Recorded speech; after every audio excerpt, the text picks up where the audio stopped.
This is the car that nearly didn't happen at all. Designed and unveiled by Saab before the brand was dropped by financially troubled parent company General Motors, this car's classic badge was finally rescued from the brink of extinction by the Dutch supercar maker Spyker. So, has the battle to get the traumatically conceived new 9.5 to market been worth the wait?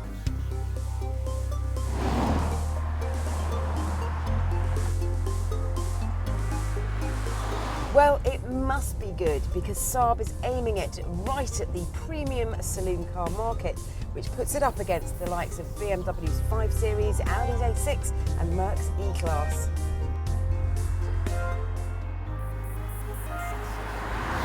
And you know what? The Saab is already off to a good start because it is pretty reasonably priced. The range starts at just under £26,500 for the 2-litre diesel, which is over £1,000 cheaper than the lesser powered Merc. The Saab looks rather grand too, with its low planted elegant stance, wraparound screen, dark disguised pillars and two-tone mirrors. There are 3 petrol engines on offer, and in keeping with Saab tradition, all come with turbochargers.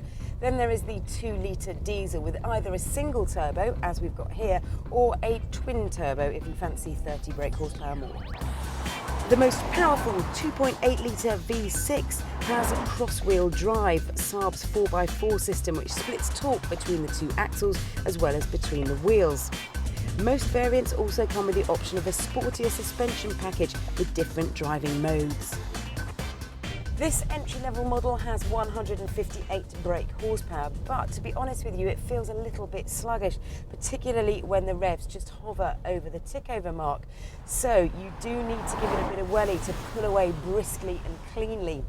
And once the turbo is awake, it's best to keep it active to maintain momentum, or else you'll find yourself hunting around for a lower gear. On the move though, you can barely notice the rattle of the diesel engine, so that helps add to the premium feel. Inside there's a decent amount of room, with a boot that's the same size as a 5 Series.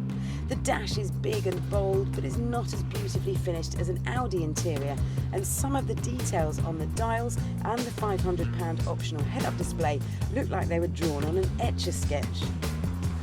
Underneath me is Vauxhall's insignia front-wheel drive chassis, but it is longer by 100mm, and most of that space goes towards some extra rear legroom.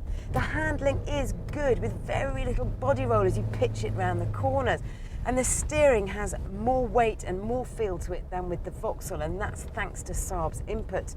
But every time you change gear, the shape of the lever and the action of it remind you of its GM roots, and that takes away from its premium quality. Overall, the 9.5 is an accomplished car, but the talented German saloons still dominate the segment.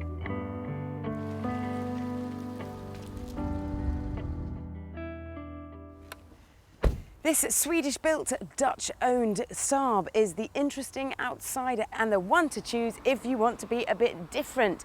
But it's not quite good enough to be a true premium car or cheap enough to be a bargain. For that, I'd save yourselves £8 grand and go and buy a Skoda Superb.